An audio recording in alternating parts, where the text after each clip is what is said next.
Dear viewers, इस topic को अंग्रेजी में देखने के लिए देखिए हमारा इंग्लिश यूट्यूब चैनल।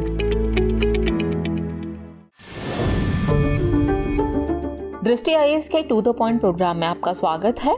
आज के एपिसोड में हम बात करेंगे समान नागरिक संहिता यानी यूनिफॉर्म सिविल कोड की। लेकिन सबसे पहले जान लेते हैं कि टॉपिक आखिर खबरों में क्यों है। हाल ही में भारत के 22वें विधि आयोग ने समान नागरिक संहिता यानी यूसीसी के मुद्दे पर धार्मिक संगठनों के अलावा आम जनता के विचार मांगे हैं।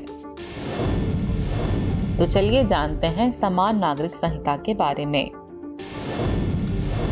इसका सामान्य अर्थ है भारत में रहने वाले हर नागरिक के लिए एक समान कानून का होना, चाहे वह किसी भी धर्म या जाति का क्यों ना हो।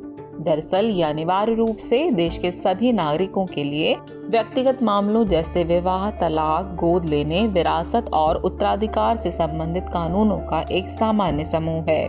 भारतीय संविधान के अनुच्छेद 44 में कहा गया है कि राज्य भारत के पूरे क्षेत्र में नागरिकों के लिए समान नागरिक संहिता को सुनिश्चित करने का प्रयास करेगा। आपको बता दें, अनुच्छेद 44 राज्य नीति के निर्देशक सिद्धांतों यानी डीपीएसपी में से एक है। चलिए अब समझते हैं यूनिफॉर्म सिविल कोड की पृष्ठभूमि को। समान नागरिक संहिता की उत्पत्ति औपनिवेशिक भारत में हुई जब ब्रिटिश सरकार ने 1835 में अपनी रिपोर्ट प्रस्तुत की।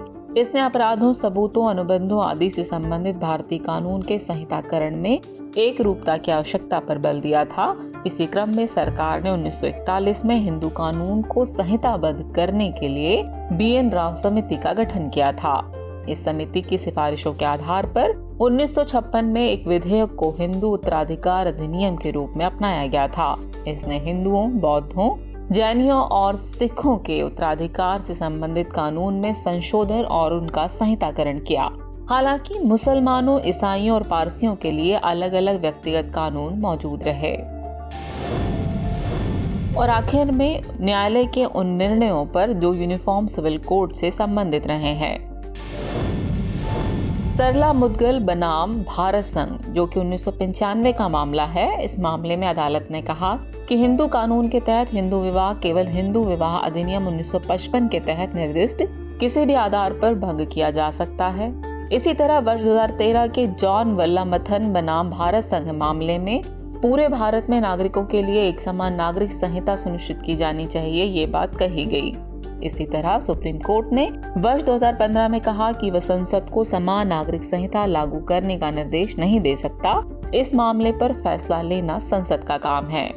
अगला मामला आया वर्ष 2017 का शाहबानो केस। इसमें सुप्रीम कोर्ट ने ट्रिपल तलाक यानी तलाक के बिद्दत की प्रथा को असंवैधानिक घोषित किया और इससे एक आपराधिक अपराध बना दिया। इसी तरह वर्ष 2018 में विधि आयोग ने सिफारिश की कि समान नागरिक संहिता अब न तो आवश्यक है और न ही वांछनीय है।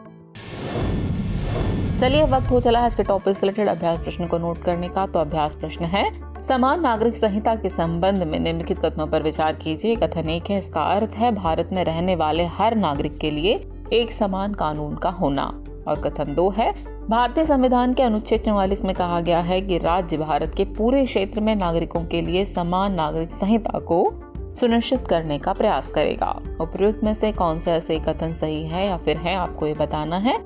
आपके ऑप्शन है ऑप्शन ए केवल 1, ऑप्शन बी केवल 2, ऑप्शन सी 1 और 2 दोनों, या फिर ऑप्शन डी न तो 1 और न ही 2।